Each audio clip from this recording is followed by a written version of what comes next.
नमस्कार, जेके ITI निम्बाहेड़ा के YouTube channel में आपका स्वागत है। आज का हमारा टॉपिक है how to read scale of analog meters. Analog meter की स्केल पर हम रीडिंग को किस प्रकार पढ़ेंगे, आज ये जानकारी प्राप्त करेंगे।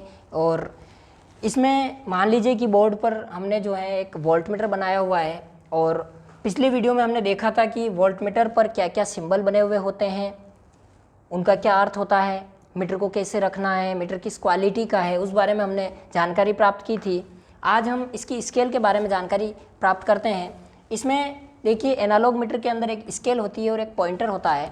हम जब इस मीटर को सप्लाई के अंदर जोड़ते हैं, किसी भी मीटर को, एनालॉग मीटर कोई सा भी मीटर है, वोल्ट मीटर है, वाट मीटर है, किसी भी प्रकार का मीटर है एनालॉग, इसके अंदर एक स्केल होती है और एक पॉइंटर होता है। अब यदि हमारा जो पॉइंटर है इसको सप्लाई में जोड़ने पर यदि इन खानों पर हो, यदि इसका पॉइंटर, तो हम सीधी रीडिंग पढ़ सकते हैं कि यहाँ पर है तो हम कह सकते हैं कि 90 वोल्ट, यहाँ पर हो तो हम कह सकते हैं 120 वोल्ट। लेकिन मान लीजिए इन दोनों रीडिंग के बीच में हो कहीं पर भी हमारा पॉइंटर, तो हम रीडिंग को कैसे मेज़र करें कि कितने वोल्ट हैं, कितनी करंट हैं, कितने वाट हैं, ये हम कैसे ज्ञात करें। तो इसके लिए आज हम जानकारी प्राप्त करेंगे।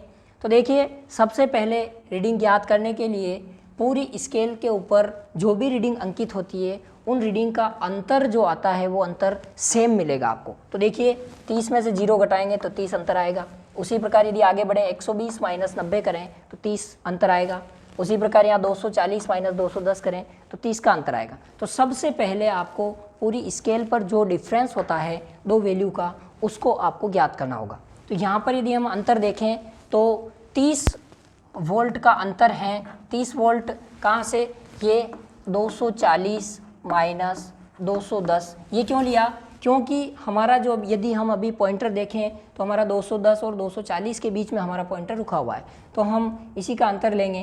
तो 240 माइनस 210 किया तो हमारे को मिलेगा 30 वोल्ट, यानी कि इन दोनों रीडिंग के बीच का अंतर देखें तो 30 वोल्ट है। अब देखिए इन दोनों रीडिंग के बीच हमारा पॉइंटर है, तो अब एक खाने का हमारे को मान निकालने की आवश्यकता पड़ेगी कि इस एक खाने का मान क्या है, तभी जाकर के हम इसकी पूरी रीडिंग को देख पाएंगे कि कितनी रीडिंग हमारे को मीटर बता रहा है। तो देखिए एक खाने का मान निकालने के लिए डिफरेंस निकाल लिया। उसके बाद अब इन दोनों रीडिंग के मध्य कितने खाने हैं टोटल, वो गिनने होंगे। तो देखिए 1 2 3 4 5 खाने हैं, तो 30 वोल्ट जो हमारा डिफरेंस आया उसके अंदर हम 5 खानों का भाग लगा देंगे।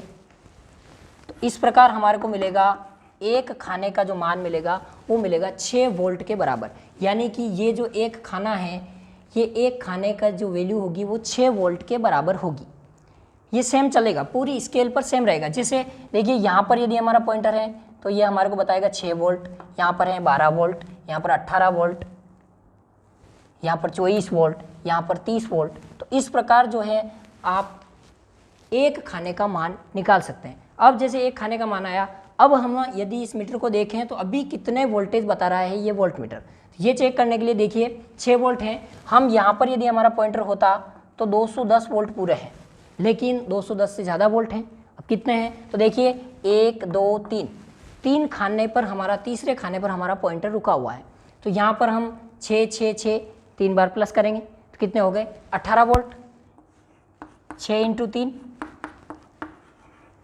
18 वोल्ट हो गई यहाँ पर, और 210 ये भी जोड़ लेंगे तो 210 प्लस 18 वोल्ट। इस प्रकार यदि हम देखें तो हमारे को 228 वोल्ट हमें ये मीटर जो है हमारे को रीडिंग दिखा रहा है। तो इस प्रकार हम, चाहे हमारा अमीटर हो, चाहे हमारा वाट मीटर हो, चाहे वोल्ट मीटर हो, उसको कनेक्शन में जोड़ने के बाद जब सप्लाई दी जाती है तो उसका पॉइंटर जहाँ पर भी स्केल के ऊपर हमें प्रदर्शित होता है, उसका पॉइंटर जहाँ पर भी होता है, वहाँ पर हम इस प्रकार से, इसी मेथड से हम जो है सारे एनालॉग मीटर के अंदर जो है हम उसकी रीडिंग को ज्ञात कर सकते हैं। Thank you.